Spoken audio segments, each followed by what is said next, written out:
नमस्कार मित्रांनो, मी जनसेवक बंडू सोनार. मित्रांनो, आजची परिस्थिती बघितली का आपण तापमानाची? तर आजचं तापमान आपलं आहे 43 ते 44. या तापमानाच्या परिस्थिती आपण बघा, बाहेर अक्षरशः ट्रान्सफॉर्मरच्या डीपी जवळ आपण अक्षरशः आपल्याला कूलर लावण्याची वेळ आलेली आहे. त्याचप्रमाणे रस्त्याची परिस्थिती बघली असते, डांबरीकरण रस्त्याची अक्षरशः डांबर वितळत चाललेला आहे.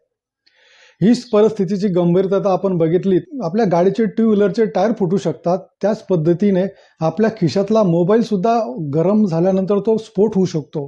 तर आपण ह्या परिस्थितीची विचार करणार आहात का नाही? तर मित्रांनो, ह्या परिस्थितीचा विचार करत असताना मी गेल्या 2 वर्षापासून मी आणि माझा मित्र परिवार झाडे लावण्याचा प्रयत्न करत आहोत आणि आम्ही संकल्प करतो. आम्ही मागच्या वर्षी 2024 मध्ये आम्ही 1000 झाडं लावून ते पूर्ण जगवलेले आहेत.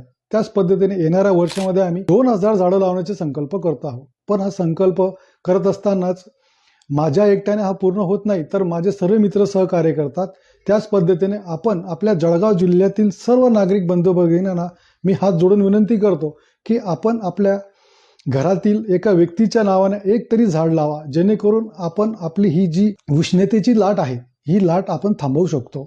नाहीतर मित्रांनो, विचार करा, येणाऱ्या पुढच्या हे लाट आपण त्या लाटला सामोरे जाऊ शकत नाहीत. कारण 47-48 डिग्रीच्या तापमानमध्ये आपण जगू शकत नाहीत. आजच 44-45 मध्ये आपण बाहेर निघू शकत नाही. अक्षरशः संध्याकाळी 7 वाजेपर्यंत हे तापमानाची लाट असते. तर मित्रांनो, तुम्ही विचार करा, येणाऱ्या पुढच्या पिढीला आपण कसं जगवणार? तर मित्रांनो, याच्यावर उपाय एकच आहे, झाडे लावा आणि झाडे जगवा. जय हिंद, जय महाराष्ट्र.